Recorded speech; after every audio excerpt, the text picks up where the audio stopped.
총보다 화장품이 어울린다. 그 한마디에 모두가 비웃었죠. 하지만 그 조롱의 대상이 대한민국 707 특수전단 총사령관이었다면요. 완벽한 전투 지휘관 윤하정 대령. 그녀는 총 대신 립스틱을 들고 전장에 섰습니다. 여군이라는 이유로 무시당하고 동료의 배신에 무너졌지만 끝내 진실로 무장한 채 자신을 조롱하던 그 소령의 총구 앞에 섰습니다. 총보다 화장품이 어울린다 했죠? 이제 보이시나요? 진짜 전사의 얼굴이.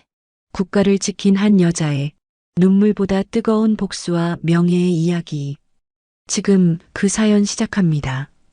서울 외곽 국방대학교 교관실의 아침은 언제나 규칙적이었습니다. 윤하정 대령은 2025년 5월에 햇살을 받으며 집무실 창가에 서 있었죠. 48살의 나이 그녀의 어깨에는 25년간 군복을 입어온 세월이 고스란히 담겨 있었습니다.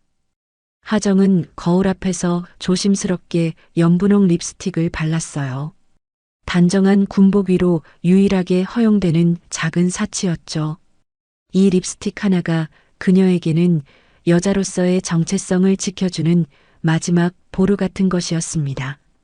아무리 강한 군인이 되어야 한다고 스스로를 다그쳐도 거울 속 자신에게만큼은 솔직하고 싶었거든요. 복도를 걸어가는 하정의 발걸음은 자신감으로 가득했습니다. 오늘도 훈련생들을 만나야 했어요. 그들은 하정을 두려워했죠. 엄격한 훈련 방식과 타협 없는 원칙주의 때문이었습니다. 하지만 하정은 그것이 군인을 만드는 유일한 방법이라 믿었어요. 전쟁터에서는 약함이 곧 죽음이니까요. 교관실 앞 복도에서 박기태 소령과 마주쳤습니다. 43세 박소령은 하정보다 5살 어렸지만 언제나 그녀를 깔보는 듯한 시선을 보냈죠. 그는 동료 장교 몇 명과 함께 서 있다가 하정을 보자 비웃는 듯한 표정을 지었어요. 윤 대령님, 오늘도 화장이 완벽하시네요. 역시 여군은 다르십니다. 박소령의 말투에는 존경이 아닌 조롱이 섞여 있었습니다. 옆에 있던 장교 하나가 낮은 목소리로 덧붙였죠. 여군은 그냥 보여주기용이지 뭐.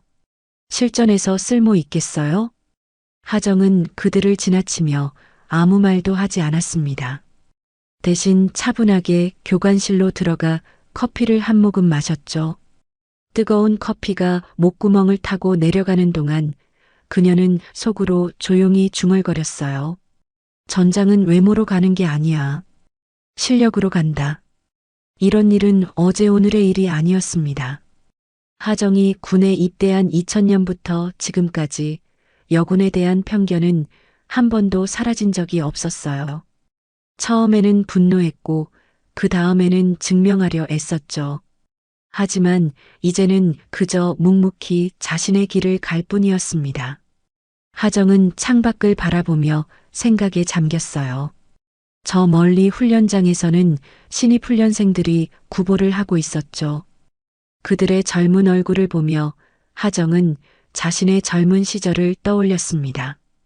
아버지의 영향으로 군인을 꿈꿨던 20살의 자신, 육사에 입학하며 결심했던 그날의 다짐들이 선명하게 떠올랐어요. 하정아, 내가 여자라는 이유로 무시당할 때마다 2배로 노력해라. 그러면 언젠가는 인정받을 날이 올 거다. 아버지의 말씀이 귓가에 맴돌았습니다. 하정은 그 말을 믿으며 여기까지 왔어요. 대령이라는 계급까지 올랐죠. 하지만 여전히 편견의 벽은 높았습니다. 오전 10시 하정은 훈련생들 앞에 섰습니다. 30여 명의 젊은 장교 후보생들이 일렬로 정렬해 있었죠. 하정은 그들의 눈을 하나하나 바라보며 말했어요. 여러분은 지금 군인이 되기 위해 이곳에 있습니다. 군인은 성별로 구분되지 않아요. 오직 실력과 책임감으로만 평가받죠. 이 점을 명심하십시오. 훈련생들의 눈빛이 진지해졌습니다. 하정의 목소리에는 설득력이 있었어요. 25년간 쌓아온 경험과 신념이 그녀의 말 한마디 한마디에 담겨 있었죠. 오후 훈련이 끝나고 하정은 다시 교관실로 돌아왔습니다. 책상 위에는 서류들이 쌓여 있었어요. 훈련 평가서, 작전 계획서, 각종 보고서들이었죠. 하정은 하나하나 꼼꼼히 검토하며 서명했습니다. 그때 복도에서 다시 박소령의 목소리가 들렸어요. 총보다 화장품이 더 어울리잖아, 진짜. 동료 장교들의 웃음소리가 이어졌습니다. 하정은 펜을 쥔 손에 힘을 주었어요. 손등의 핏줄이 도드라졌죠. 하지만 그녀는 여전히 침묵했습니다. 분노는 아무것도 해결하지 못한다는 걸 알았으니까요. 저녁이 되어 하정은 홀로 사격장에 남았습니다. 총을 들고 표적을 향해 조준했죠. 방아쇠를 당기는 순간 모든 잡념이 사라졌어요. 오직 표적과 자신만이 존재하는 고요한 세계였죠. 총알이 정확히 관역 중앙을 뚫었습니다. 하정은 총을 내려놓으며 깊게 숨을 들이마셨어요. 화약 냄새가 코끝을 스쳤죠.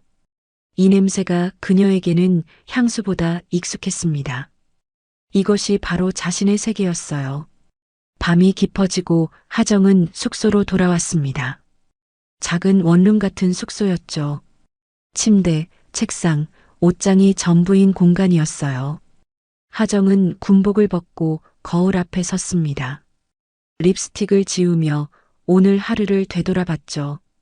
나는 왜 이렇게 살고 있을까? 스스로에게 물었지만 답은 이미 알고 있었습니다. 이것이 자신이 선택한 길이었고 포기할 수 없는 꿈이었으니까요. 여군도 나라를 지킬 수 있다는 것을 증명하고 싶었어요. 아버지에게 보여주고 싶었죠. 하정은 서랍에서 낡은 사진 한 장을 꺼냈습니다. 2000년에 찍은 사진이었어요. 육사 입학식 날 아버지와 함께 찍은 사진이었죠. 아버지는 자랑스러운 표정으로 하정의 어깨에 손을 올리고 있었습니다. 아버지, 저 아직도 걷고 있어요. 제가 선택한 이 길을요. 하정은 사진을 다시 서랍에 넣고 침대에 누웠습니다. 내일도 또 같은 하루가 반복되겠죠. 편견과 조롱 속에서도 묵묵히 자신의 일을 해내는 하루가요. 하지만 하정은 알고 있었어요. 이 고유한 일상이 언제까지 계속될지 모른다는 것을 말이죠. 창밖으로 보이는 별들이 반짝이고 있었습니다. 하정은 눈을 감으며 생각했어요. 저 별들처럼 자신도 언젠가는 빛날 수 있을까? 인정받을 수 있을까? 그 질문에 대한 답은 아직 알 수 없었습니다. 하지만 하정은 확신했어요. 자신은 절대 포기하지 않을 거라고요. 립스틱 하나로 여성성을 지키며 동시에 최고의 군인이 되는 것. 그것이 바로 윤하정이 꿈꾸는 세상이었으니까요. 2025년 5월 15일 새벽 5시 하정의 휴대전화가 울렸습니다. 국방부에서 온 긴급 호출이었죠. 하정은 잠결에 전화를 받으며 몸을 일으켰어요. 윤하정 대령, 즉시 본부로 출두하십시오. 특급 문서 전달 건입니다. 전화를 끄는 하정은 서둘러 군복을 입었습니다. 특급 문서라는 말에 심상치 않은 기운이 느껴졌어요. 25년 군생활 동안 이런 호출은 항상 큰 일을 의미했죠. 국방부 건물에 도착한 하정은 3층 보안실로 안내받았습니다. 철문 3개를 통과하고 나서야 작은 회의실에 들어설 수 있었어요. 탁자 위에는 붉은색 봉인이 된 서류 봉투가 놓여 있었죠. 윤하정 대령님, 신원 확인 후 개봉하시기 바랍니다. 담당 장교가 말했습니다. 하정은 지문 인식과 홍채 인식을 거친 후 봉투를 열었어요. 암호화된 문서가 나왔죠. 제목을 보는 순간 하정의 눈이 커졌습니다. 특수임무 재편성 지휘 대상자 임명장 마이너스 윤하정 대령 707 특수임무단 부단장 발령. 하정은 문서를 다시 읽었습니다. 분명 자신의 이름이 맞았어요. 하지만 믿기지 않았죠.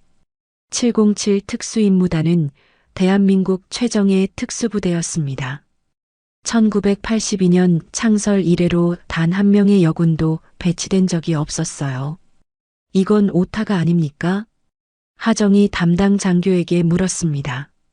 장교는 고개를 저었어요. 확인한 사항입니다. 국방부 장관님의 직접 결재를 받은 발령입니다. 707 부대에 여성 지휘관을 배치하는 것이 새로운 정책 방향이라고 하셨어요. 하정은 서류를 꼭 쥐었습니다. 손이 떨렸어요. 두려움과 설렘이 동시에 밀려왔죠. 707이라니 그곳은 남성들만의 세계였어요. 가장 위험하고 가장 명예로운 곳이었죠. 발령일은 언제입니까? 일주일 후입니다. 그 전에 기초 적응 훈련을 받으셔야 해요. 하정은 고개를 끄덕였습니다. 일주일 준비하기에는 턱없이 부족한 시간이었죠. 하지만 거부할 수 없었어요. 이것은 명령이었고 동시에 기회였으니까요. 국방대학교로 돌아온 하정은 교관실에서 혼자 생각에 잠겼습니다. 707 부대, 그곳에서 과연 자신이 인정받을 수 있을까? 아니, 살아남을 수 있을까? 불안감이 엄습했어요. 점심시간 식당에서 박기태 소령과 마주쳤습니다. 박소령은 하정을 보자 비웃는 표정을 지었죠. 윤 대령님, 소문 들었습니다. 707에 가신다면서요? 하정은 대답하지 않았습니다. 박소령은 계속 말을 이었어요. 대령님, 그 부대 가면 화장품 챙길 시간도 없을 텐데요. 립스틱 바를 여유 같은 건 없을 겁니다. 주변 장교들이 웃음을 터뜨렸습니다. 하정은 그들을 지나쳐 자리에 앉았어요. 밥을 먹으면서도 박소령의 말이 계속 머릿속을 맴돌았죠. 그는 옳았어요. 707에서는 지금까지와는 완전히 다른 세계가 펼쳐질 테니까요. 오후에 하정은 체력 훈련을 시작했습니다. 707에 가기 전에 몸 상태를 최상으로 만들어야 했어요. 5km 구보, 팔굽혀펴기 100개, 윗몸 일으키기 100개를 반복했죠. 땀이 비 오듯 쏟아졌습니다. 훈련을 마친 하정은 샤워실로 향했어요. 거울 앞에 선 그녀는 자신의 몸을 바라봤습니다. 근육이 단단하게 잡힌 몸이었지만 여전히 여성의 몸이었죠. 이 몸으로 707의 남자들과 겨뤄야 한다는 생각에 가슴이 답답해졌어요. 저녁이 되어 하정은 숙소로 돌아왔습니다. 침대에 앉아 서랍을 열었죠. 그 안에는 연분홍 립스틱이 놓여 있었어요. 하정은 립스틱을 집어들고 한참을 바라봤습니다. 립스틱은 두고 가도 내 신념은 두고 가지 않는다. 하정은 스스로에게 다짐했습니다. 707에 가더라도 자신을 잃지 않겠다고요. 여군이라는 이유로 차별받지 않겠다고요. 실력으로 모든 것을 증명하겠다고요. 다음 날부터 하정은 더욱 강도 높은 훈련에 돌입했습니다. 새벽 4시에 일어나 10km를 뛰었어요.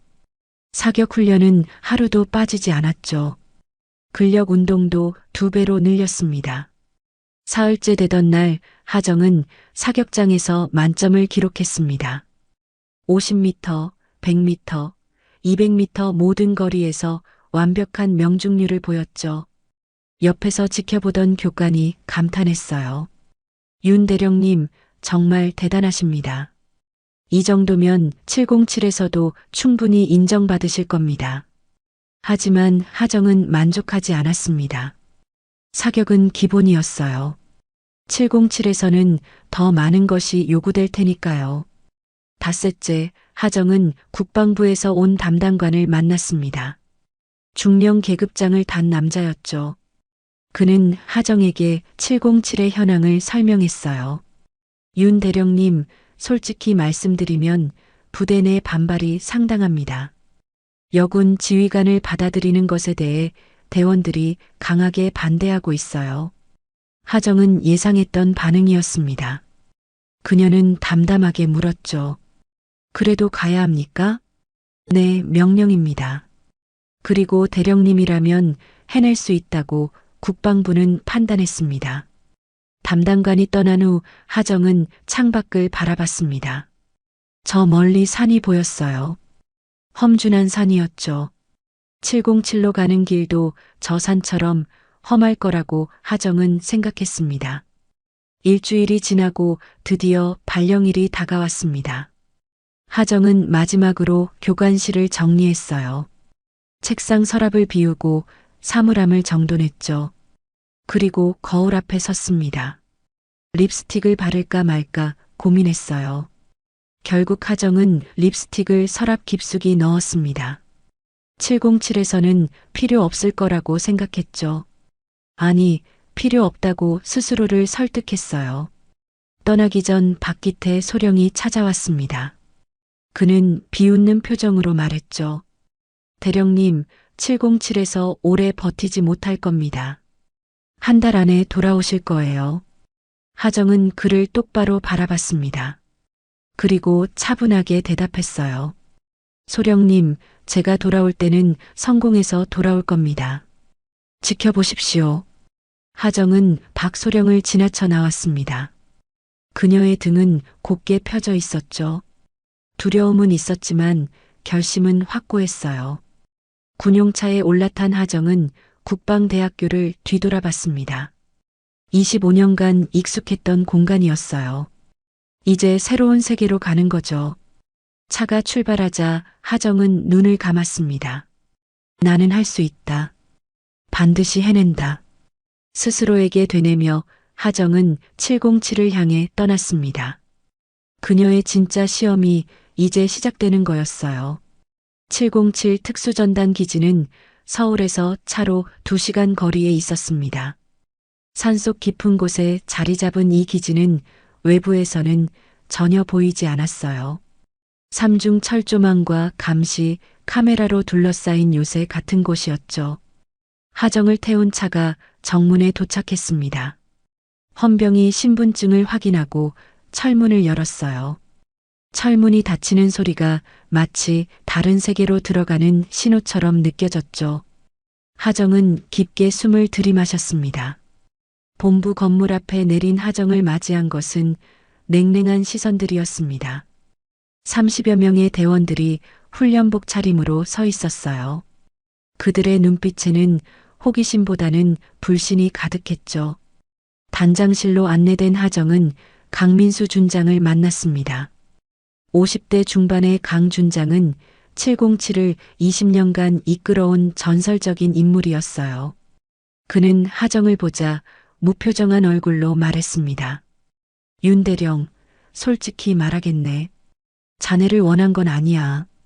국방부의 명령이었어. 하정은 예상했던 말이었습니다. 그녀는 바르게 서서 대답했어요. 알고 있습니다, 준장님. 하지만 제 실력으로 증명하겠습니다. 강 준장은 한숨을 쉬었습니다.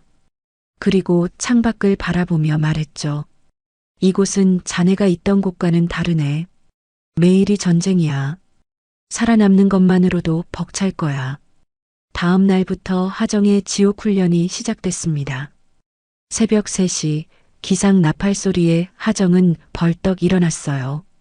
다른 대원들은 이미 운동장에 집합해 있었죠. 하정이 마지막으로 도착하자 교관이 소리쳤습니다. 윤대령, 늦었다. 팔굽혀펴기 50개 추가. 하정은 아무 말 없이 바닥에 엎드렸습니다. 팔굽혀펴기를 시작했죠. 옆에서 대원들이 수군거리는 소리가 들렸어요. 여자가 여기서 뭘 하려고. 지휘관이 저 모양이면 우리가 어떻게 따르냐. 하정은 이를 악물고 팔굽혀펴기를 계속했습니다. 팔이 떨렸지만 멈추지 않았어요. 50개를 채우고 일어섰을 때 온몸이 땀으로 젖어 있었죠. 20km 행군이 시작됐습니다. 20kg의 군장을 메고 산을 오르는 훈련이었어요. 하정은 대원들 틈에서 묵묵히 걸었습니다. 숨이 턱까지 찼지만 속도를 늦추지 않았죠. 중간 지점에서 한 대원이 쓰러졌습니다. 탈진한 거였어요. 하정은 주저없이 그에게 다가갔습니다. 대원을 일으키며 물었죠. 괜찮나? 대원은 하정의 손을 뿌리쳤습니다. 그리고 비틀거리며 일어나 다시 걷기 시작했어요. 하정을 외면하는 그의 태도가 명확했죠. 하정은 아무 말 없이 다시 걷기 시작했습니다. 행군이 끝난 후 사격 훈련이 이어졌습니다. 100m 거리의 표적을 마치는 훈련이었어요. 대원들이 차례로 사격을 했죠. 대부분 9점에서 10점 사이의 점수를 기록했습니다. 하정의 차례가 왔습니다. 그녀는 총을 들고 자세를 잡았어요. 숨을 고르고 방아쇠를 당겼죠. 총알이 정확히 10점 중앙을 뚫었습니다. 연속으로 5발을 쐈고 모두 10점이었어요. 교관이 놀란 표정으로 말했습니다. 완벽한 명중이다. 대원들 사이에서 웅성거림이 일었습니다. 하정의 실력에 놀란 거였죠. 하지만 여전히 인정하지 않으려는 분위기였어요. 한 대원이 중얼거렸습니다. 사격이야 연습하면 되지. 진짜 중요한 건 실전이야. 오후에는 생존 훈련이 진행됐습니다. 산속에서 3일간 버티는 훈련이었어요. 식량도 물도 없이 오직 자연에서 구해야 했죠. 하정은 다른 대원들과 함께 산으로 들어갔습니다. 첫날 밤 하정은 나무 밑에서 잠을 청했습니다. 추운 날씨에 몸이 떨렸어요. 옆에서 대원들이 모닥불을 피우고 있었지만 하정을 부르지 않았죠. 그들은 일부러 하정을 배제한 거였습니다. 하정은 혼자 일어나 나뭇가지를 모았습니다. 스스로 불을 피웠어요. 떨리는 손으로 라이터를 켜자 작은 불꽃이 일어났죠. 하정은 불 앞에 앉아 손을 녹였습니다. 둘째 날 하정은 개울에서 물을 찾았습니다. 정수 알약이 없어 그냥 마실 수는 없었어요. 하정은 옷을 벗어 물을 걸러냈죠.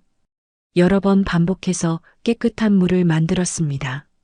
저녁이 되자 배고픔이 엄습했습니다. 하정은 산에서 먹을 수 있는 풀을 찾았어요. 어릴 때 아버지에게 배운 지식이 도움이 됐죠. 냉이와 달래를 캐서 씹어 먹었습니다. 맛은 없었지만 허기를 채울 수 있었어요. 셋째 날 아침 집결지로 돌아오라는 신호탄이 올랐습니다. 하정은 비틀거리며 산을 내려왔어요. 다른 대원들도 지쳐 보였죠. 교관이 한 명씩 상태를 확인했습니다. 윤대령, 3일간 어떻게 버텼나? 하정은 간단히 대답했습니다. 생존 기술을 활용했습니다. 교관은 고개를 끄덕였습니다. 하정의 생존 능력에 감탄한 거였죠. 하지만 대원들의 태도는 여전히 차갑기만 했어요. 일주일이 지나고 심리전 훈련이 시작됐습니다. 극한 상황에서 정신력을 시험하는 훈련이었어요. 좁은 상자 안에 갇혀 하루를 보내야 했죠. 어둡고 답답한 공간이었습니다. 하정은 상자 안에서 눈을 감았습니다. 공포가 밀려왔어요. 숨이 막히는 것 같았죠. 하지만 하정은 자신을 다독였습니다. 나는 할 수 있어. 이건 아무것도 아니야. 시간이 얼마나 지났는지 알 수 없었습니다. 하정은 아버지를 떠올렸어요. 군인의 딸로 태어나 군인이 된 자신의 삶을요. 그 생각이 하정에게 힘을 줬죠. 상자에서 나왔을 때 하정은 비틀거렸습니다. 햇빛이 눈부셨어요. 교관이 다가와 물었죠. 괜찮은가? 하정은 고개를 끄덕였습니다. 그리고 똑바로 서서 말했어요. 네, 괜찮습니다. 2주일째 드디어 첫 작전 훈련이 시작됐습니다. 가상 인질 구출 작전이었어요. 하정은 부지휘관으로 팀을 이끌어야 했죠. 대원들은 여전히 하정을 믿지 않았습니다. 작전 브리핑 시간, 하정이 작전 계획을 설명했습니다. 대원들은 듣는 둥 마는 둥 했어요. 한 대원이 손을 들고 말했죠. 대령님, 그 방법은 너무 위험합니다. 다른 방법이 있어요. 하정은 차분하게 대답했습니다. 위험하지만 가장 효율적인 방법입니다. 인질의 안전이 최우선이니까요. 대원은 불만스러운 표정을 지었습니다. 하지만 더 이상 말하지 않았죠. 작전이 시작됐습니다. 하정은 팀을 이끌고 건물에 진입했습니다. 조용히 움직이며 인질이 있는 방을 찾았어요. 그때 갑자기 지뢰 경보음이 울렸죠.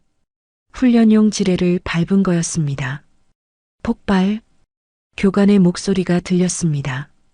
하정의 옆에 있던 대원이 쓰러졌어요. 부상 판정을 받은 거죠. 하정은 당황했습니다. 계획이 어긋난 거였어요. 다른 대원들이 하정을 노려봤습니다. 비난하는 눈빛이었죠. 하정은 순간 멈칫했어요. 하지만 곧 정신을 차렸습니다. 작전은 계속된다. 부상자는 후송하고 나머지는 나를 따라라. 하정은 다시 앞장서서 움직였습니다. 팀은 마지못해 따라왔죠. 결국 인질을 구출하는 데는 성공했지만 한 명의 부상자가 발생한 작전이었어요.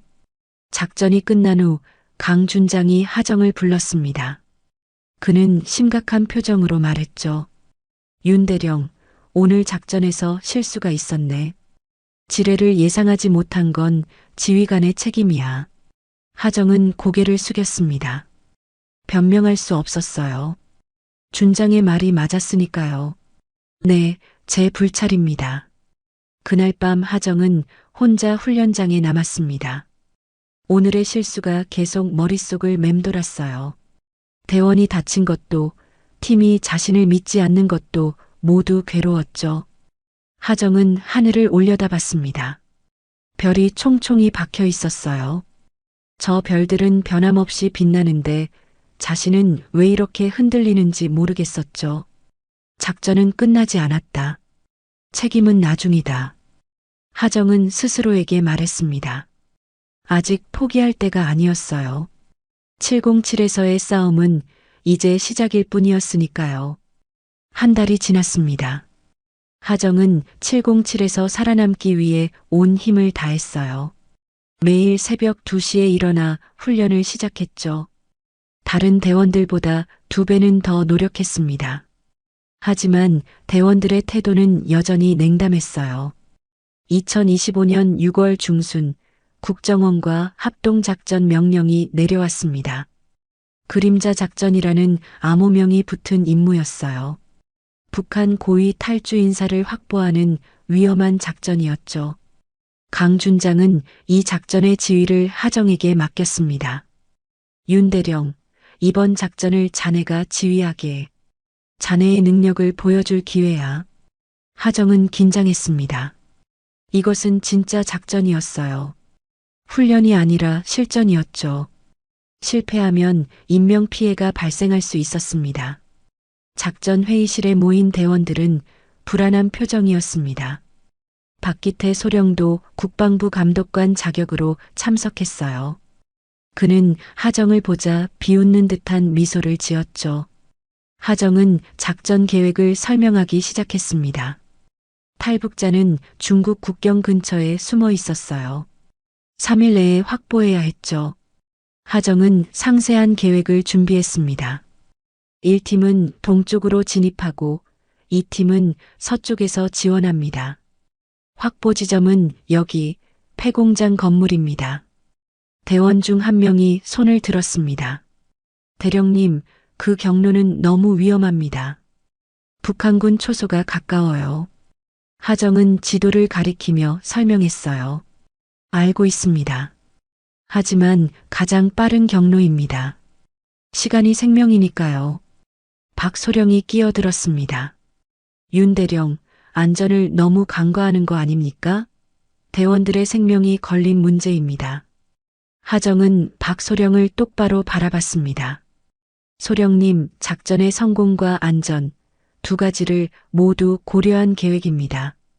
회의는 긴장감 속에 끝났습니다. 대원들은 여전히 불안해 보였어요.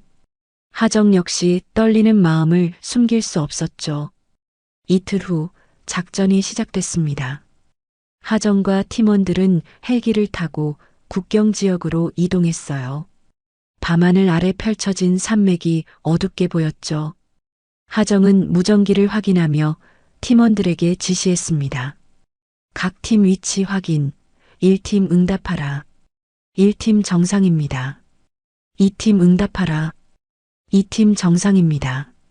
하정은 안도했습니다. 모든 팀이 제자리에 있었어요. 작전은 순조롭게 진행되는 듯 했죠. 목표 지점에 도착한 하정은 폐공장 건물을 확인했습니다. 탈북자가 숨어 있을 곳이었어요. 조용히 건물에 접근했죠. 그때 갑자기 무전기에서 잡음이 들렸습니다. 1팀 응답하라. 1팀. 대답이 없었습니다. 하정은 당황했어요. 통신이 끊긴 거였죠. 이 팀에도 연락을 시도했지만 마찬가지였습니다. 무슨 일이지? 왜 통신이 안 되는 거야? 하정은 혼자 중얼거렸습니다. 계획에 없던 상황이었어요. 통신 없이는 팀 간 협조가 불가능했죠. 하정은 결단을 내려야 했습니다. 그때 뒤에서 박기태 소령의 목소리가 들렸습니다. 윤대령, 작전을 중단해야 합니다. 통신 두절은 위험 신호입니다. 하정은 고민했습니다. 중단하면 안전하지만 작전은 실패해요. 계속하면 위험하지만 성공 가능성이 있었죠. 하정은 결심했습니다. 작전을 계속한다. 나는 직접 1팀 위치로 간다. 박소령이 강하게 반대했습니다. 그건 독단적인 결정입니다. 상부의 허가가 필요해요. 하지만 하정은 이미 움직이기 시작했습니다. 팀원 셋과 함께 1팀이 있어야 할 위치로 달려갔어요. 산길을 헤치며 나아갔죠. 10분 후 1팀을 발견했습니다. 그들은 통신 장비가 고장나서 연락이 두절된 상태였어요. 다친 대원은 없었지만 당황한 표정이었죠. 대령님, 통신 장비에 문제가 생겼습니다. 하정은 장비를 확인했습니다. 이상했어요. 고장이 아니라 누군가 설정을 바꾼 것 같았죠. 암호 체계가 완전히 달라져 있었습니다. 누가 이걸 만진 거야? 아무도 대답하지 않았습니다.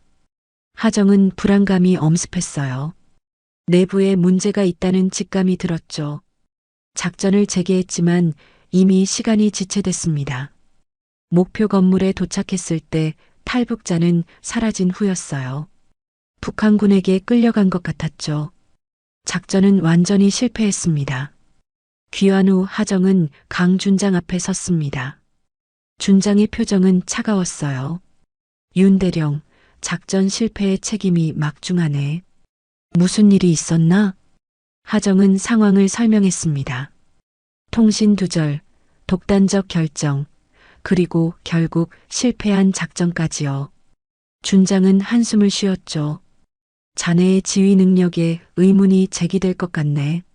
상부에서 조사가 들어올 거야. 하정은 고개를 숙였습니다. 변명할 여지가 없었어요. 결과가 모든 것을 말해주니까요. 며칠 후 국방부 감찰실에서 조사관이 왔습니다.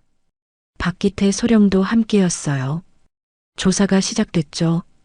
대원들이 하나씩 불려나갔습니다. 하정은 조사실 복도에서 기다렸습니다. 안에서 무슨 말이 오가는지 들리지 않았어요. 불안한 시간이 흘렀죠. 마지막으로 하정이 불려 들어갔습니다. 조사관은 냉정한 표정으로 물었어요. 윤대령, 작전 중 독단적으로 결정을 내렸다는 증언이 있습니다. 사실입니까? 네, 그렇습니다. 하지만 팀원들을 구하기 위해서였습니다. 그 결정으로 작전이 실패했습니다. 인정합니까? 하정은 침묵했습니다. 인정할 수밖에 없었어요. 네, 인정합니다. 조사는 일주일간 계속됐습니다. 하정은 대기 명령을 받고 숙소에 머물렀어요. 훈련에도 참여할 수 없었죠. 고립된 시간이었습니다. 어느 날 밤 하정은 뉴스를 봤습니다. 언론의 익명 제보로 기사가 나간 거였어요. 여군 특수부대 지휘관 작전 실패 논란. 기사는 하정의 무능을 지적했습니다. 여군이 특수부대를 지휘하는 것 자체가 문제라는 논조였죠. 하정은 화면을 끄고 창밖을 바라봤습니다. 신뢰가 무너진 전쟁터에서 진짜 적은 적이 아니라 내부야.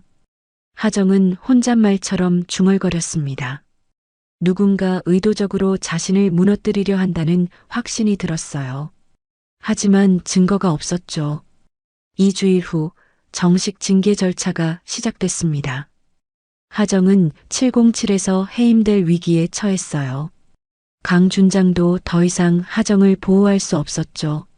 마지막 날 하정은 짐을 쌌습니다. 707에서의 2달은 악몽 같았어요. 꿈꿨던 자리였지만 결국 실패로 끝나는 거였죠. 숙소를 나서는 하정의 뒷모습은 쓸쓸했습니다. 대원들은 그녀를 배웅하지 않았어요. 오직 냉담한 시선만이 따라왔죠. 집으로 돌아온 하정은 텅 빈 방에 주저앉았습니다. 25년 군생활 중 가장 힘든 순간이었어요. 눈물이 날 것 같았지만 참았죠. 군인은 울면 안 된다고 배웠으니까요. 그날 밤 하정은 오래된 트렁크를 열었습니다. 아버지의 낡은 군복이 들어 있었어요. 손으로 만지며 하정은 드디어 눈물을 흘렸죠. 아버지, 죄송해요. 저 실패했어요. 눈물이 군복 위로 떨어졌습니다. 하정은 처음으로 무너졌어요. 더 이상 견딜 수 없었죠. 하지만 울음 속에서도 하정은 뭔가 이상하다는 생각을 멈출 수 없었습니다. 통신 두절, 바뀐 암호 체계, 그리고 언론 유출까지요. 모든 것이 우연치고는 너무 정교했어요. 하정은 눈물을 닦고 일어났습니다. 트렁크 속에서 작전 서류 사본을 꺼냈어요. 집에 가져온 유일한 자료였죠. 서류를 펼치고 하나하나 검토하기 시작했습니다. 새벽까지 서류를 살펴본 하정은 드디어 이상한 점을 발견했습니다. 암호체계 변경 기록이 있었어요. 작전 이틀 전에 누군가 승인 없이 바꾼 거였죠. 누가 이걸 했을까? 하정은 기록을 자세히 봤습니다. 승인자란에 희미한 서명이 있었어요. 확대해서 보니 박기태라는 이름이 보였죠. 하정의 눈이 커졌습니다. 박소령이 고의로 암호를 바꾼 거였어요. 작전을 망치려고 한 거죠. 하정은 손이 떨렸습니다. 그 사람이 나를 무너뜨리려 한 거야. 하정은 진실을 알았습니다. 하지만 이것만으로는 부족했어요. 더 확실한 증거가 필요했죠. 하정은 다시 서류를 뒤지기 시작했습니다. 동이 트고 있었습니다. 하정은 창밖의 하늘을 바라봤어요. 아직 끝나지 않았습니다. 싸움은 이제부터였죠. 일주일이 지났습니다. 하정은 집에 틀어박혀 증거를 찾고 있었어요. 잠도 제대로 못 잤죠. 커피만 마시며 서류와 씨름했습니다. 박기태가 작전을 망친 증거를 찾아야 했어요. 하지만 쉽지 않았습니다. 암호 변경 기록만으로는 부족했어요. 그것이 고의였다는 걸 입증해야 했죠. 하정은 답답했습니다. 어느 날 오후 예전 동료에게서 전화가 왔습니다. 국방대학교 시절 함께 근무했던 김중령이었어요. 하정아, 뉴스 봤어. 힘들겠구나. 하정은 대답하지 못했습니다. 목이 메었어요. 괜찮아. 나 알잖아. 금방 일어설 거야. 김중령의 목소리에서 위로가 느껴졌습니다. 하정은 간신히 대답했죠. 고마워. 전화를 끊은 후 하정은 다시 서류를 펼쳤습니다. 뭔가 놓친 게 있을 거라고 생각했어요. 그때 한 장의 문서가 눈에 들어왔죠. 작전 일주일 전 박기태가 민간 통신업체와 접촉한 기록이었습니다. 공식 업무가 아니었어요. 개인적인 만남이었죠. 하정은 이상하다고 느꼈습니다. 왜 작전 전에 민간 업체를 만났을까?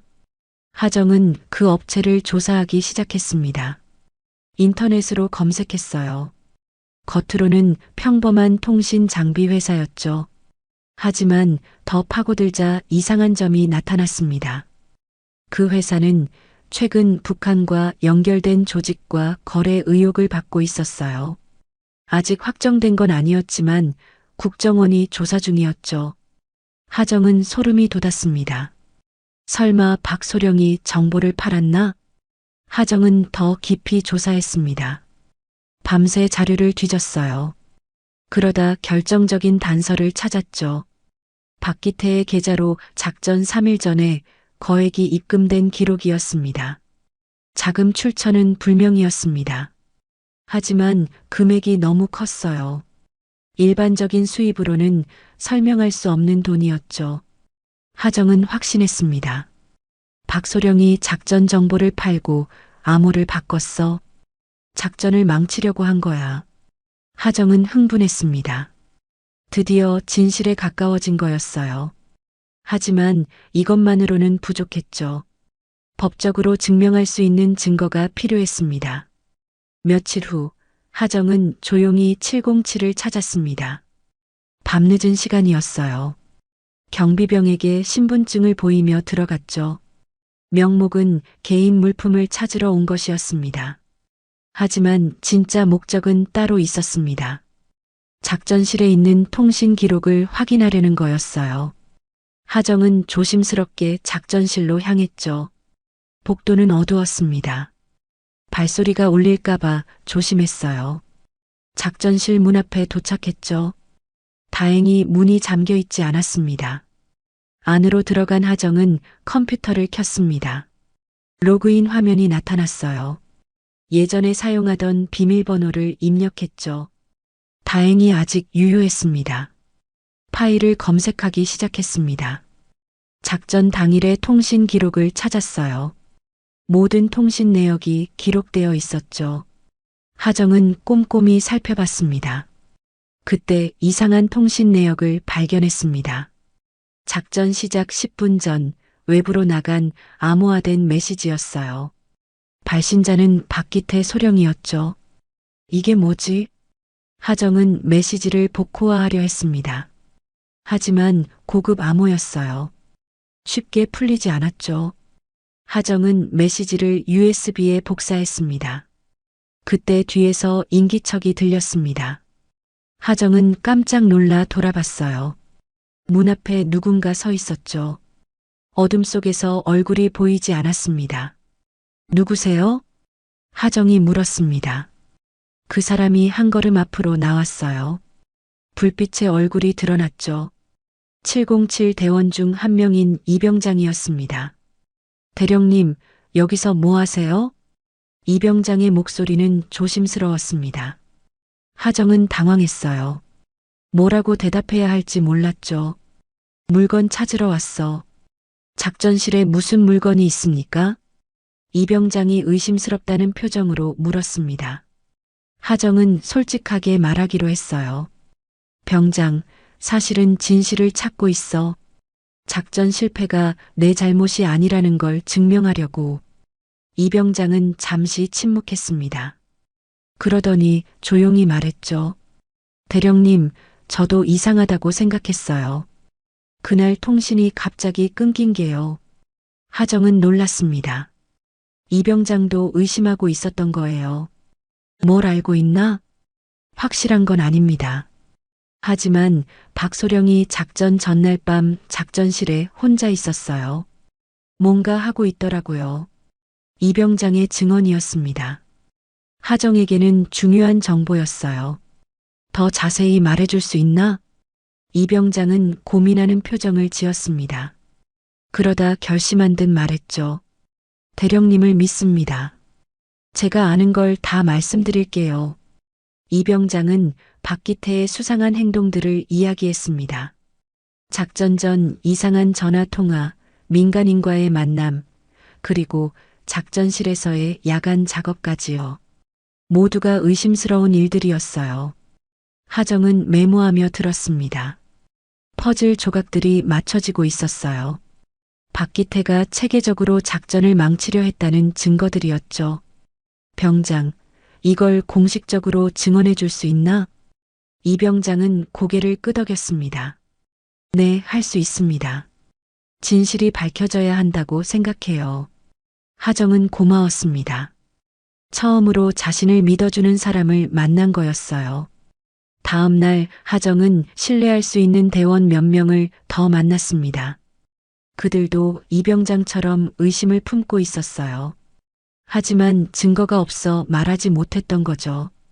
하정은 그들과 함께 조사 파일을 복원하기 시작했습니다. 삭제된 기록들을 찾아냈어요. 박기태가 지운 자료들이었죠. 복구 프로그램을 이용해 하나씩 복원했습니다. 일주일간의 작업 끝에 결정적인 증거를 찾았습니다. 박기태가 민간 용역 업체에 작전 정보를 넘긴 이메일이었어요. 암호화되어 있었지만 복호화에 성공했죠. 이메일 내용은 충격적이었습니다. 박기태는 작전 정보를 팔고 대가로 거액을 받았어요. 그리고 작전을 실패시키기 위해 암호 체계를 바꿨죠. 모든 것이 계획된 배신이었습니다. 왜 이런 짓을 했을까? 하정은 이해할 수 없었습니다. 같은 군인인데 왜 나라를 배신했는지 말이죠. 하지만 이유는 중요하지 않았어요. 증거가 확보됐으니까요. 하정은 모든 증거를 정리했습니다. 파일로 만들어 암호화했어요. 그리고 신뢰할 수 있는 사람에게 전달하기로 했죠. 며칠 후 하정은 강민수 준장을 만났습니다. 은밀한 장소에서의 만남이었어요. 준장은 놀란 표정으로 증거를 봤죠. 이게 사실인가? 네, 준장님. 모두 확인된 사실입니다. 강 준장은 심각한 얼굴이 됐습니다. 부하 장교의 배신이었어요. 군 조직에 큰 타격이었죠. 이 증거를 상부에 보고하겠네. 정식 조사가 필요해. 하정은 고개를 끄덕였습니다. 드디어 진실이 밝혀질 때가 온 거였어요.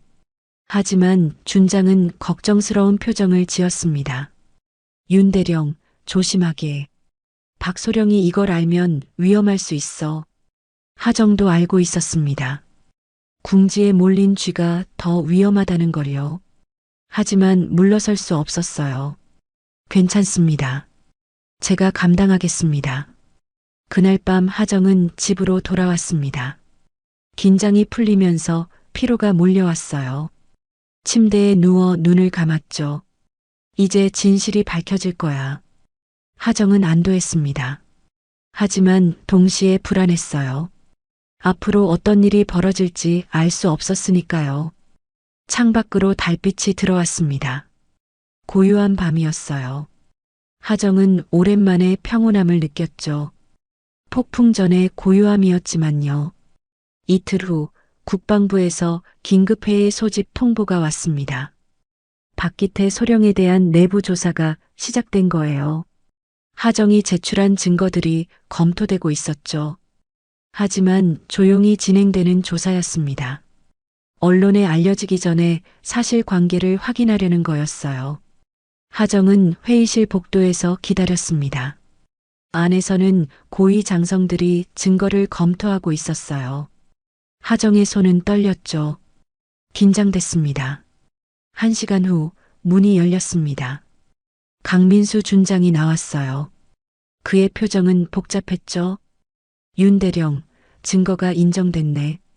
박소령에 대한 조사가 본격화될 거야. 하정은 안도의 한숨을 쉬었습니다. 드디어 진실이 받아들여진 거였어요. 하지만 조심하게. 박소령이 아직 모르고 있어. 체포 전까지는 비밀로 해야 해. 하정은 고개를 끄덕였습니다. 박기태가 도망갈 수도 있었으니까요.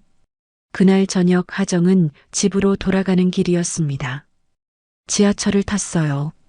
사람들 사이에 서서 창밖을 바라봤죠. 어둠 속으로 달리는 전철이 자신의 인생 같다고 생각했습니다. 다음 역에서 전철이 멈췄습니다. 문이 열리고 사람들이 타고 내렸어요. 하정은 무심코 플랫폼을 봤죠. 그때 익숙한 얼굴이 보였습니다. 박기태 소령이었습니다. 그는 급한 걸음으로 어디론가 가고 있었어요. 표정이 어두웠죠. 하정은 본능적으로 그를 따라가기로 했습니다. 전철에서 내려 박소령의 뒤를 밟았어요. 그는 뒤를 돌아보지 않았죠. 골목길로 들어갔습니다. 하정도 조심스럽게 따라갔어요. 10분쯤 걸었을까 박소령은 한 건물에 들어갔습니다. 낡은 오피스텔이었어요. 하정은 건물 밖에서 지켜봤죠. 20분 후 박소령이 다시 나왔습니다. 이번에는 누군가와 함께였어요. 중년 남자였죠. 정장을 입고 있었습니다. 두 사람은 조용히 대화를 나눴어요. 하정은 거리를 두고 지켜봤습니다. 그들의 대화는 들리지 않았어요. 하지만 분위기가 심상치 않았죠. 박소령이 긴장한 표정이었습니다. 잠시 후 중년 남자가 봉투 하나를 건넸습니다. 박소령은 그걸 받아 재킷 안에 넣었어요. 그리고 서둘러 자리를 떴죠. 하정은 고민했습니다. 박소령을 계속 따라갈까 아니면 중년 남자를 쫓을까? 결국 남자를 따라가기로 했어요. 그가 배우일 가능성이 높았으니까요. 남자는 택시를 탔습니다. 하정도 재빨리 다른 택시를 잡았어요. 저 택시 따라가 주세요.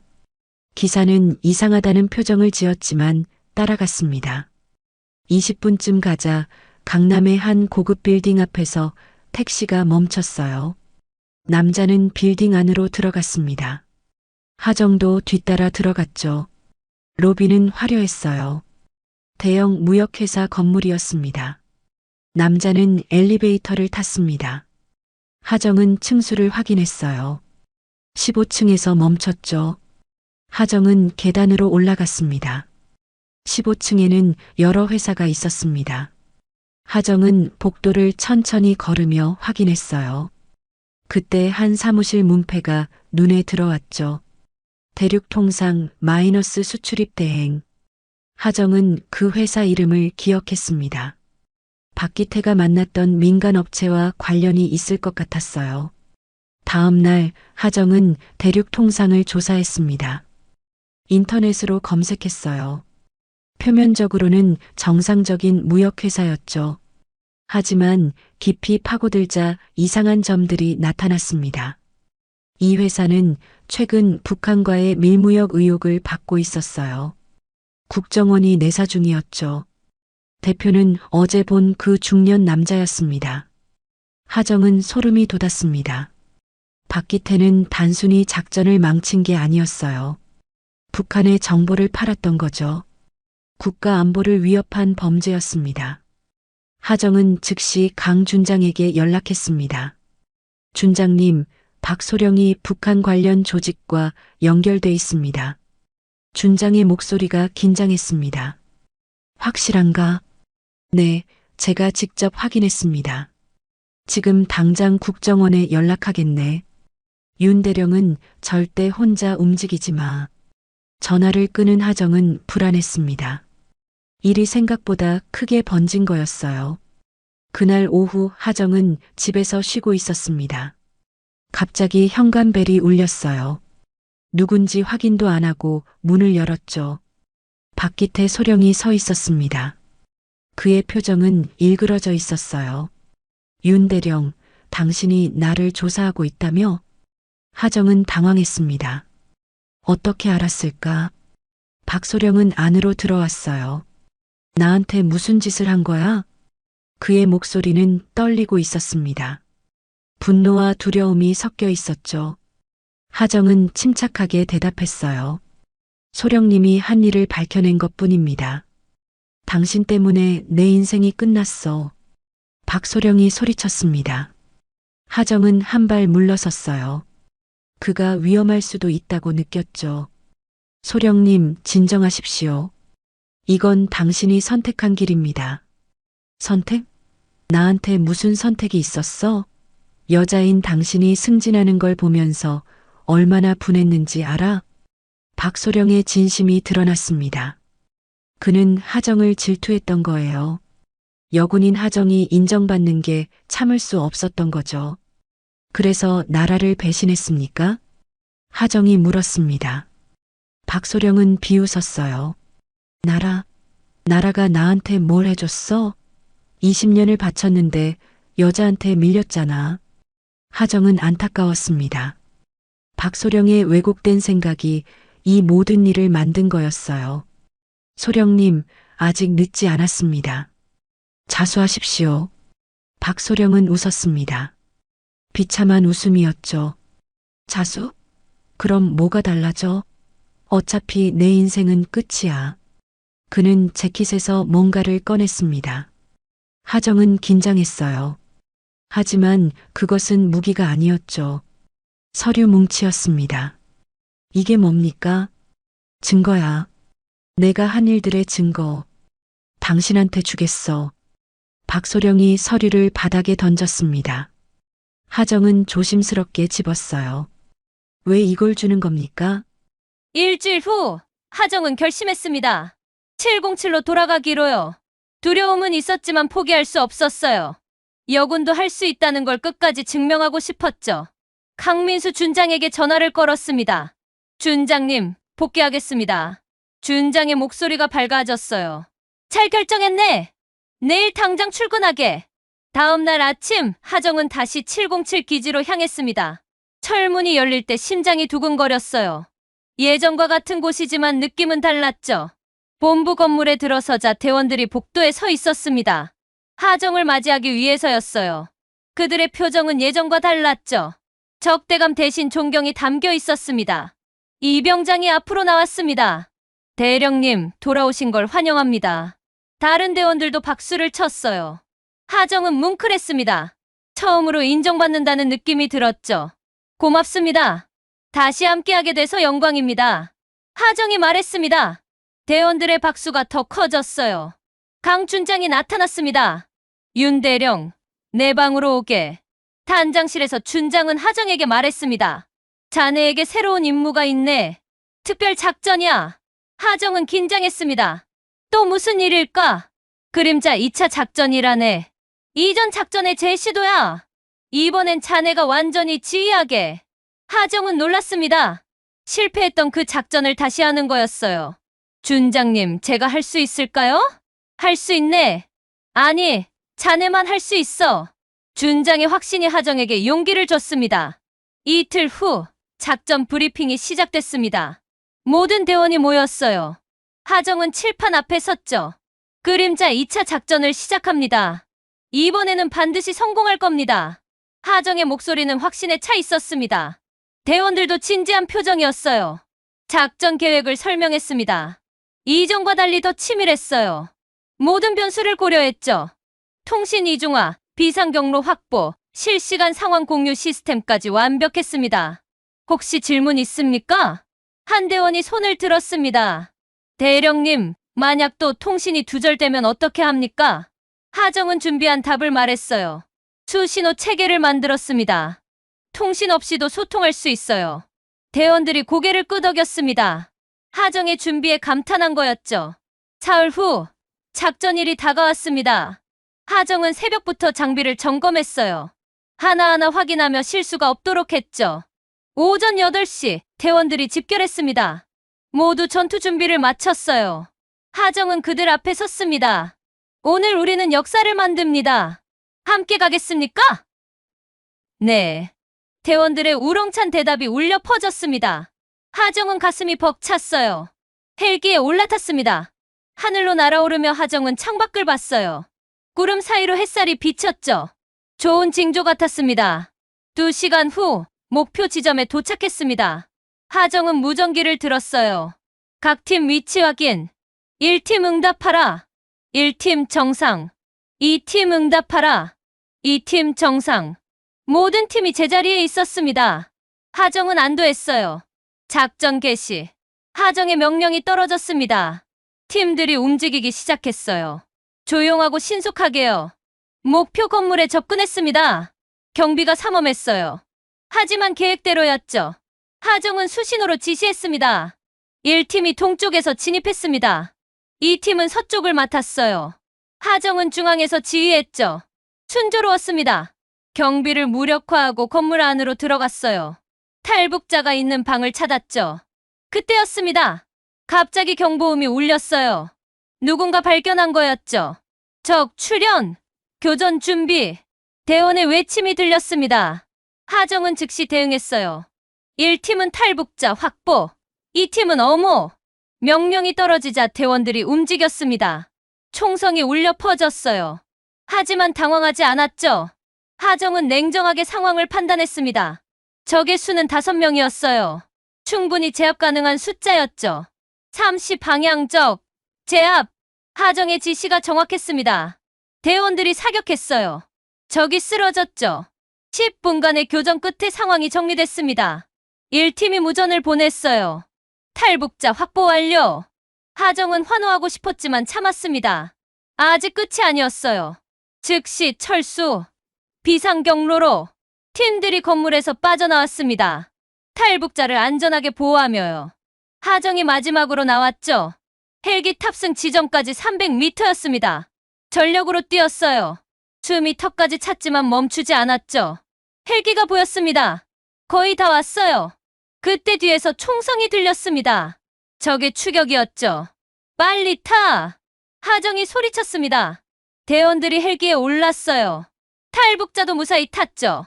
하정이 마지막으로 올라타려는 순간 총알이 스쳐 지나갔습니다. 위험했어요. 이병장이 하정의 손을 잡아 끌어올렸죠. 대령님, 헬기가 이륙했습니다. 땅이 멀어졌어요. 적들의 총성도 멈췄죠. 하정은 헬기 바닥에 주저앉았습니다.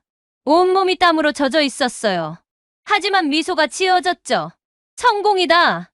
대원들이 환호했습니다. 서로 얼싸안으며 기뻐했어요. 하정도 그들과 함께 웃었습니다. 기지로 돌아왔을 때 강 준장이 기다리고 있었습니다. 그는 하정에게 다가와 악수를 청했어요. 훌륭했네. 완벽한 작전이었어. 하정은 고개를 숙였습니다. 대원들 덕분입니다. 그날 밤 축하 행사가 열렸습니다. 대원들이 모여 건배했어요. 하정도 함께했죠.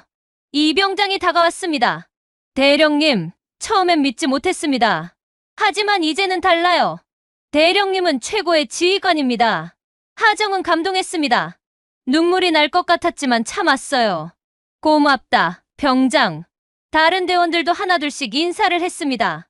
모두가 하정을 인정했어요. 여군이라서가 아니라 훌륭한 군인이라서요. 밤이 깊어졌습니다. 하정은 홀로 밖으로 나왔어요. 별을 올려다봤죠. 무수히 많은 별들이 빛나고 있었습니다. 아버지 봤어요? 제가 해냈어요. 하정은 혼잣말을 했습니다. 아버지가 들을 리 없었지만 말하고 싶었어요. 그때 뒤에서 발소리가 들렸습니다. 강 준장이었어요. 윤 대령, 자네에게 중요한 소식이 있네. 하정은 돌아봤습니다. 무슨 소식입니까? 국방부에서 결정이 났어. 자네를 707 특수전단 총사령관으로 임명하기로 했네. 하정은 믿을 수 없었습니다. 총사령관이라니요? 저한테요? 그래. 자네가 자격이 있다고 판단했어. 707 최초의 여성 총사령관이 되는 거야. 하정은 할 말을 잃었습니다. 꿈 같은 일이었어요. 25년을 꿈꿔온 자리였죠. 준장님, 제가 정말 할 수 있을까요? 강 준장은 미소 지었습니다. 이미 증명했잖아. 자네는 할 수 있어. 하정은 고개를 끄덕였습니다. 눈물이 흘러내렸어요. 이번엔 참지 않았죠. 기쁨의 눈물이었으니까요. 한 달이 지났습니다. 2025년 8월 15일 광복절이었어요. 하정의 총사령관 취임식이 열리는 날이었죠. 707 기지 광장에는 수백 명의 하객이 모였습니다. 하정은 거울 앞에 섰습니다. 새 군복을 입고 계급장을 확인했어요. 총사령관의 상징이었죠. 그리고 서랍에서 무언가를 꺼냈습니다. 연분홍 립스틱이었습니다. 오랜만에 보는 거였어요. 하정은 잠시 망설이다가 립스틱을 발랐죠. 거울 속 자신이 환하게 빛났습니다. 이제는 두렵지 않아. 하정은 중얼거렸습니다. 립스틱을 바른 자신이 자랑스러웠어요. 여성이면서 동시에 군인인 자신이요. 광장으로 나가자 박수 소리가 들렸습니다. 대원들이 일렬로 서서 경례했어요. 하정도 경례로 답했죠. 단상에 올랐습니다. 국기가 펄럭이고 있었어요. 강민수 준장이 임명장을 낭독하기 시작했습니다. 윤하정 대령을 707 특수전단 총사령관으로 임명함. 임명장을 받아든 하정의 손이 떨렸습니다. 감격스러웠어요. 25년의 꿈이 이루어진 순간이었죠. 축사가 이어졌습니다. 국방부 장관이 나와 말했어요. 윤하정 총사령관은 대한민국군 역사의 새로운 장을 열었습니다. 여성도 최정예 특수부대를 이끌 수 있다는 것을 증명했죠. 하객들이 박수를 쳤습니다. 하정은 감사의 마음으로 고개를 숙였어요. 이제 하정의 답사 차례였습니다. 단상 앞으로 나가 마이크를 잡았어요. 수백 개의 시선이 하정을 향했죠. 존경하는 내외 귀빈 여러분, 그리고 사랑하는 대원들. 하정의 목소리는 떨렸지만 또렷했습니다. 오늘 이 자리에 서기까지 많은 분들의 도움이 있었습니다. 저를 믿고 지켜봐 주신 강민수 준장님, 함께 싸워준 대원들, 그리고 하늘에서 지켜보고 계실 아버지께 감사드립니다. 하정은 잠시 말을 멈췄습니다. 눈시울이 붉어졌어요. 저는 군인입니다. 여군이 아니라 그냥 군인이에요. 성별은 제 정체성의 일부일 뿐 전부가 아닙니다. 저는 군복을 입은 대한민국의 군인으로서 이 나라를 지키겠습니다. 박수가 터져 나왔습니다. 하정은 계속 말을 이었어요. 많은 분들이 물어보셨습니다. 여성이 특수부대를 이끄는 게 가능하냐고요. 저는 이렇게 답하고 싶습니다. 가능한 게 아니라 당연한 거라고요. 능력이 있다면 성별은 중요하지 않습니다. 하객석 뒤편에서 한 사람이 일어나 박수를 쳤습니다. 김중령이었어요. 다른 사람들도 일어났죠. 기립박수가 이어졌습니다. 하정은 감동했습니다. 이 순간을 위해 얼마나 많이 싸웠는지 떠올랐어요. 앞으로 저는 성별의 벽을 넘어 오직 실력으로 평가받는 군대를 만들고 싶습니다. 여군 후배들이 저처럼 힘들게 싸우지 않아도 되는 세상을 만들겠습니다. 하정의 다짐이었습니다. 그리고 약속이었죠. 취임식이 끝나고 기자들이 몰려들었습니다. 질문이 쏟아졌어요. 총사령관님, 소감이 어떠십니까? 영광스럽고 책임감을 느낍니다. 여성으로서 특수부대를 이끄는 게 어렵지 않습니까? 하정은 미소 지었습니다. 여성이라서 어려운 게 아니라 총사령관이라서 어려운 겁니다. 성별과는 무관하죠. 기자들이 웃었습니다. 하정의 당당함에 감탄한 거예요. 한 기자가 특이한 질문을 했습니다. 총사령관님, 립스틱을 바르셨는데요. 군인에게 화장은 사치 아닙니까? 하정은 예상했던 질문이었습니다. 침착하게 대답했어요. 아닙니다. 립스틱은 전쟁을 끝내고 돌아온 내가 여전히 사람임을 기억하게 하는 상징입니다. 군인이기 이전에 저는 한 명의 인간이니까요. 기자들이 메모했습니다.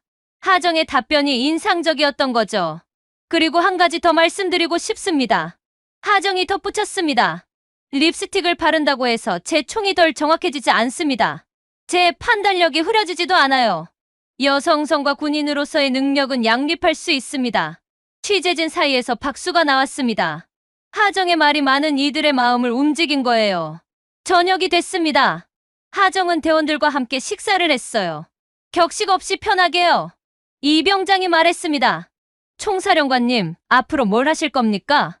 하정은 생각했습니다. 앞으로의 계획이요.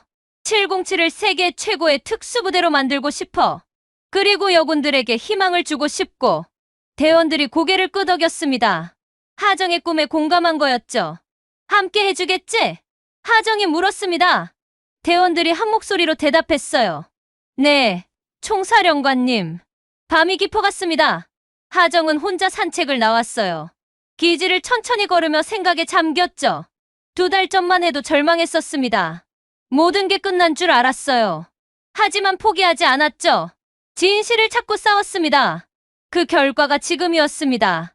총사령관이라는 자리, 대원들의 신뢰, 그리고 세상의 인정이요. 훈련장을 지나쳤습니다.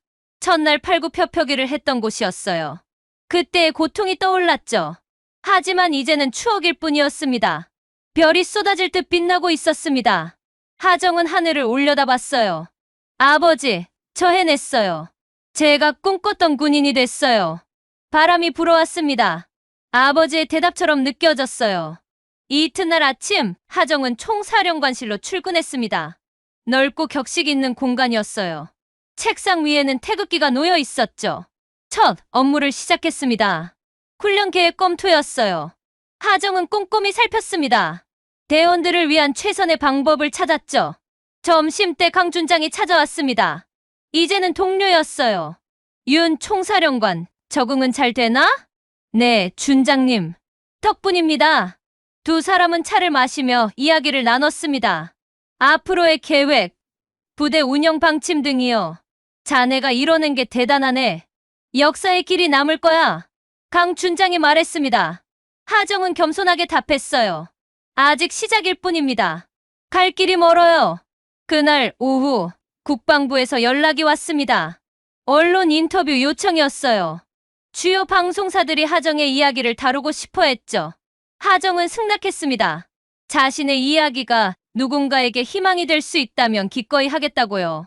일주일 후 방송이 나갔습니다. 하정의 인터뷰가 전국에 방영됐어요. 시청자들의 반응은 뜨거웠죠. 특히 여성들의 반응이 좋았습니다. 하정을 롤모델로 삼는 사람들이 생겼어요. 군인을 꿈꾸는 여학생들도 늘어났죠. 한 달 후 하정에게 편지가 도착했습니다. 고등학생이 보낸 거였어요. 총사령관님, 저는 여자라서 군인이 될 수 없다고 생각했습니다. 하지만 총사령관님을 보고 용기를 얻었어요. 저도 군인이 되고 싶습니다. 하정은 편지를 읽으며 눈물을 흘렸습니다. 자신의 싸움이 헛되지 않았다는 걸 느꼈어요. 답장을 썼습니다. 꿈을 포기하지 마세요. 여러분은 할 수 있습니다. 성별은 장애물이 아니라 여러분의 일부일 뿐이에요. 실력으로 증명하세요. 그해 겨울, 하정은 육군사관학교 졸업식에 초청됐습니다. 축사를 하기 위해서였죠. 단상에 선 하정은 젊은 생도들을 바라봤습니다. 그들의 눈에서 희망을 봤어요. 여러분은 대한민국의 미래입니다. 성별, 출신, 배경에 관계없이 오직 실력으로 평가받는 군대를 만들어 가세요. 그것이 진정한 강군입니다. 생도들이 기립박수를 쳤습니다. 하정은 뿌듯했어요. 졸업식이 끝나고 한 여생도가 다가왔습니다. 총사령관님, 저도 총사령관님처럼 되고 싶습니다. 하정은 그녀의 손을 잡았습니다. 될 수 있어요. 믿고 노력하세요. 여생도의 눈에 눈물이 맺혔습니다. 하정도 마찬가지였어요. 이듬해 봄, 하정의 이야기가 책으로 출판됐습니다. 제목은 총과 립스틱 사이였어요. 베스트셀러가 됐죠. 많은 사람들이 하정의 이야기를 읽었습니다. 그리고 용기를 얻었어요. 성별의 벽을 넘어 꿈을 이룰 수 있다는 희망을요. 어느 날 저녁, 하정은 아버지 산소를 찾았습니다. 오랜만이었어요. 묘비 앞에 앉아 말했습니다. 아버지, 여군이 나라를 지키는 날을 보고 싶다고 하셨죠. 이제 그날이 왔어요. 제가 증명했습니다. 바람이 불었습니다. 나무짚이 흔들렸어요. 아버지의 대답 같았죠.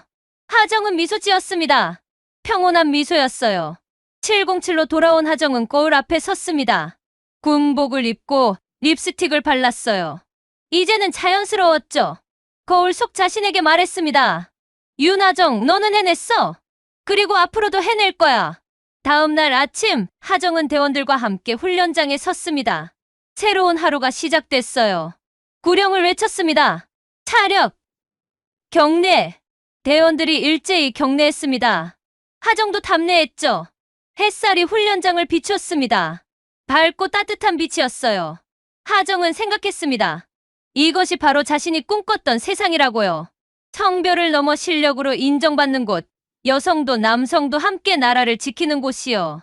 총보다 화장품이 어울린다던 조롱은 이제 없었습니다. 대신 윤하정처럼 되고 싶다는 말이 들렸어요. 하정의 립스틱은 더 이상 사치가 아니었습니다. 그것은 여성 군인의 자긍심이었고 사람다움의 상징이었죠. 그리고 무엇보다 전쟁을 끝내고 돌아온 자신이 여전히 인간임을 기억하게 하는 것이었습니다. 707의 첫 여성 총사령관 윤하정의 이야기는 이렇게 전설이 됐습니다. 그녀의 이야기는 세대를 넘어 회자됐고 수많은 여성들에게 희망이 됐어요. 립스틱 하나로 시작된 작은 반항이 결국 세상을 바꾼 거였습니다. 하정은 오늘도 립스틱을 바르고 군복을 입습니다. 그리고 나라를 지키기 위해 나섭니다. 연분홍 립스틱과 총, 그 둘 사이에서 하정은 완벽한 균형을 찾았습니다. 그것이 바로 윤하정의 승리였고 모든 여성들의 승리였습니다.